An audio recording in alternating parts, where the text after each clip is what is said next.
you will never fall for titles. It's not all lawyers that are fast in real estate. If you send it to your friend, they don't tell you they are they don't use agents, and then at the end of the day, you realize that you are just holding a piece of paper. If you have a real estate lawyer, you bring in traffic experts, a surveyor. They go and check to ensure that the property you are holding in your possession and the title you are holding in your hand are one and the same. That's why today when banks are lending, they'll tell you they want to go and do charts. They are no longer relying on those documents, but documents is holding maybe a property in Badagi, whereas the land itself is in dedication. Financing risk, interest rate movements, you can actually mitigate, because if you take a loan and you don't divert the loan and you forward purchase some of those consumables that you require for real estate, you'll be helping yourself out. And then most importantly, not over-trading will help you. Because if you have a project that are taking a loan from the bank, as attractive as it is, another property is being sold next to you, rather than concentrate to finish the one you have so you can get your money out, you're in a hurry to take more back. Good deals don't finish in the market. They are always good. So your blessing is easy to handle because you have urban and fiscal planning. Anytime you're identifying an asset, there are zoning principles that you must adhere to, zoning principles that you must adhere to. Not all streets in Lekki phase 1 that you can do ground plus 3. Some other streets in Lekki phase 1, they've converted them where you can do 7-story, 8-story building. So you need to understand from fiscal planning approval, LASA, which what density is applicable in that zone.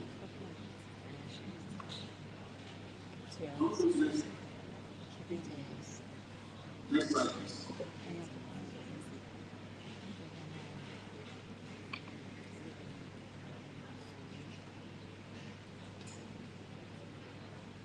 Okay. Education. Next slide.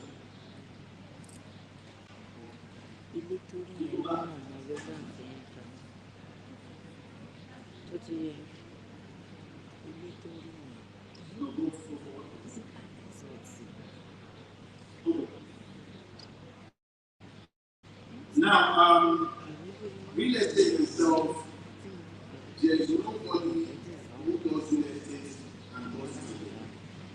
You may start at the early part, running the empire yourself. You have outsourced the legal aspect of it, you have outsourced the accounting aspect of it.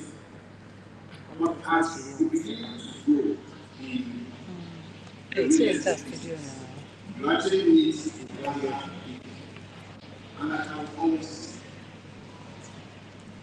the most important job that the CEO or founder has is to determine what is delegated and what is outsourced.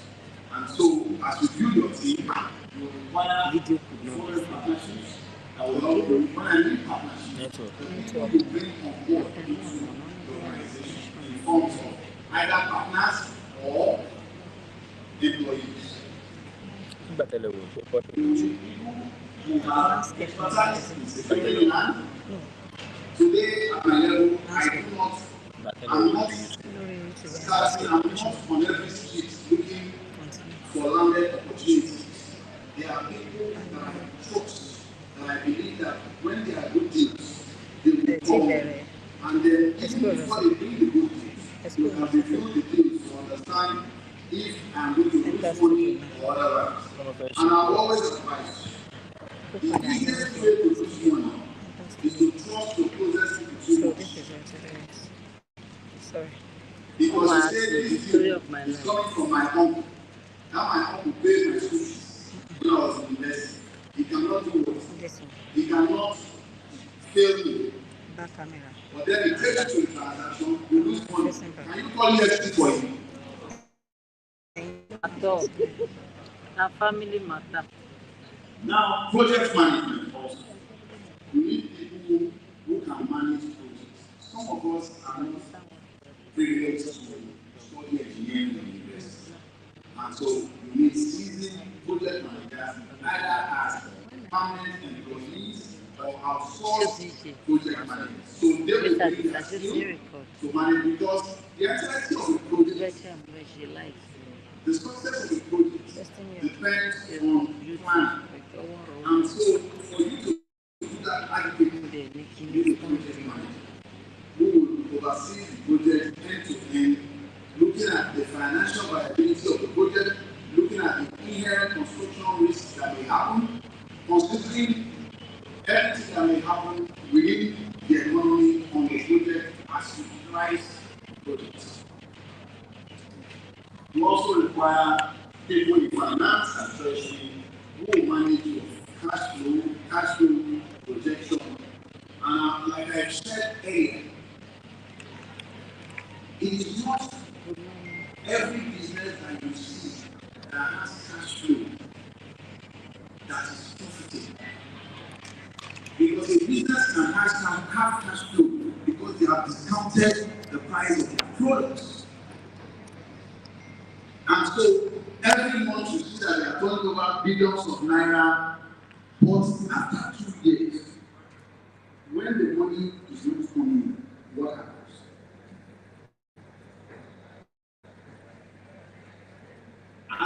Architecture and design looks at how you use it. It looks at product design itself. How do you design products? Do you design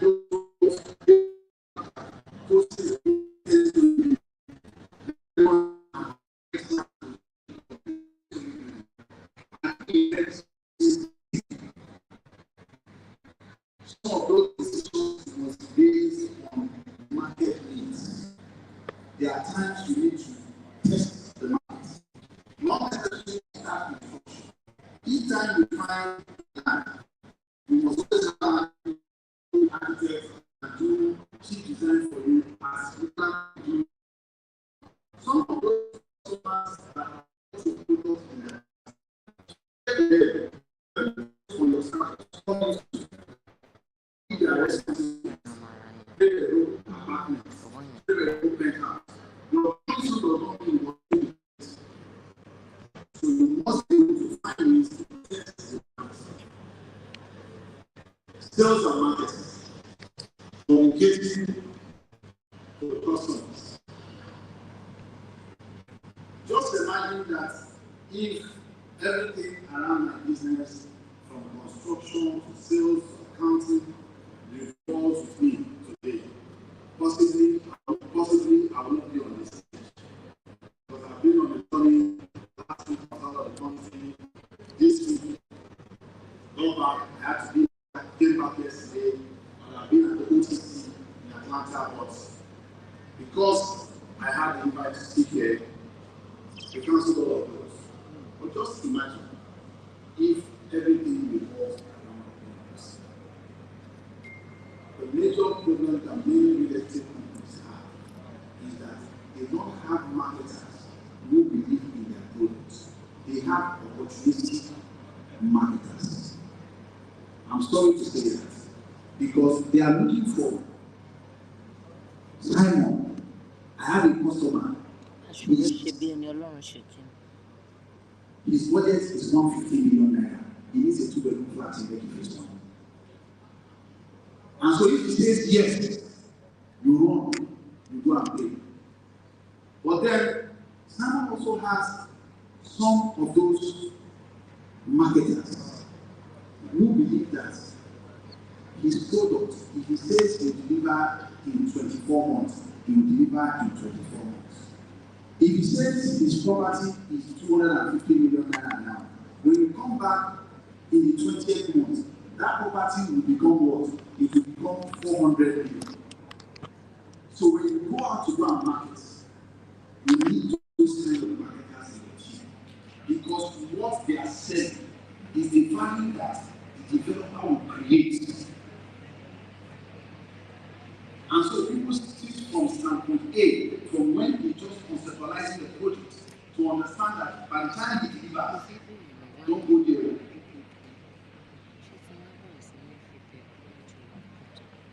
Legal and compliance. Most real estate companies may or may not need in-house legal and compliance, but you will always determine, do you want it outsourced, do you want it in-house? You may need a seasoned lawyer in-house. The lawyer that has been with us, my lawyer has been with us, our in-house head of legal has been with us for the past 15 years. And he has been with us, got married, he's still with us. And I know that if I send him anywhere to do due diligence for us, he has my best interest at heart. Because I saw him get married. I saw him have child number 1, child number 2. As our own organization is expanding, his life is what is improving.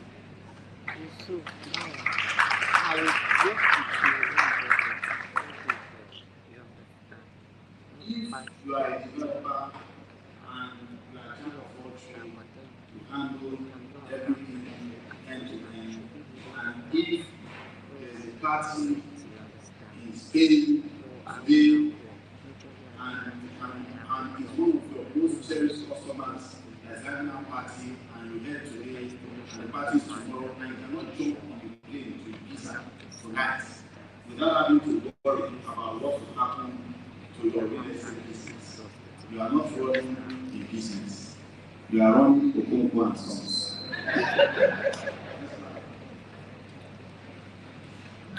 Technology. Real estate businesses require good business information management system, because you should be able to know what your receivables are at the touch of a button. You should be able to know what your staff are doing at the touch of a button. Technology has improved so much. Today we have virtual reality to show customers those. Just imagine those days, if you want to buy something, the customer will tell you, wait until I come. Today you can use your phone to go into the building, do virtual calls with the customer, and the customer is happy.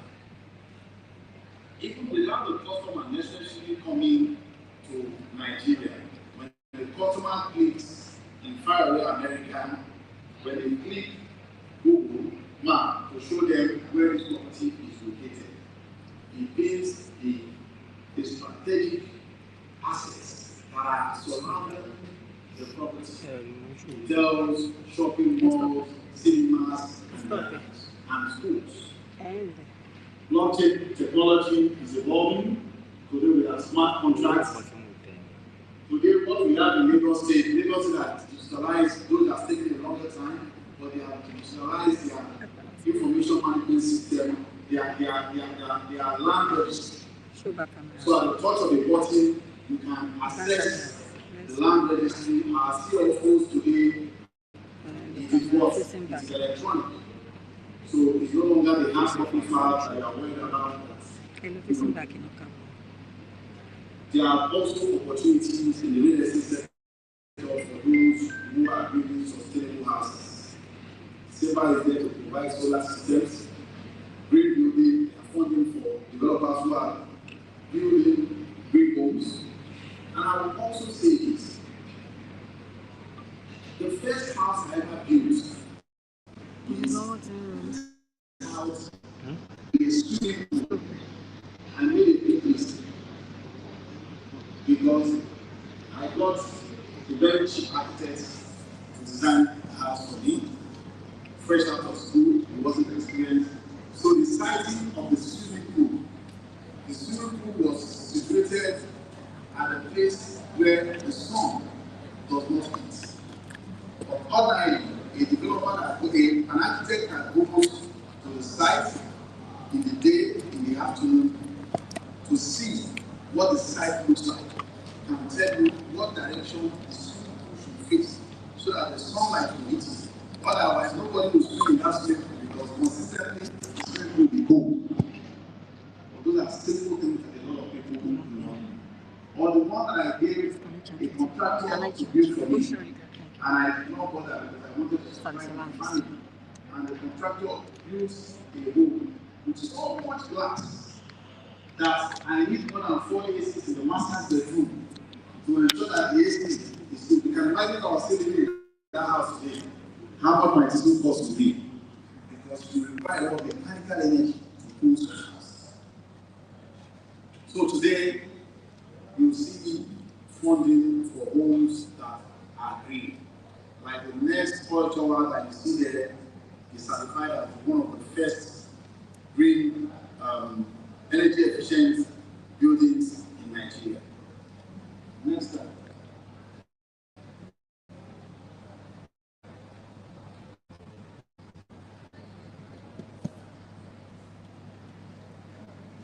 Next. So I put up these thoughts as frameworks for people who want to succeed in the real estate industry. It's one thing to start a business. It's another for you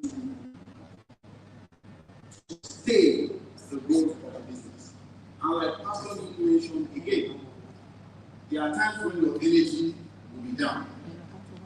How did you get your energy up?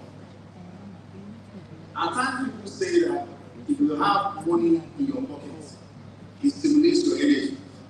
But I will always differ because the times when hunger hits you and you are on the verge of collapse, that is the time when people tell themselves the harsh reality, the very harsh truth.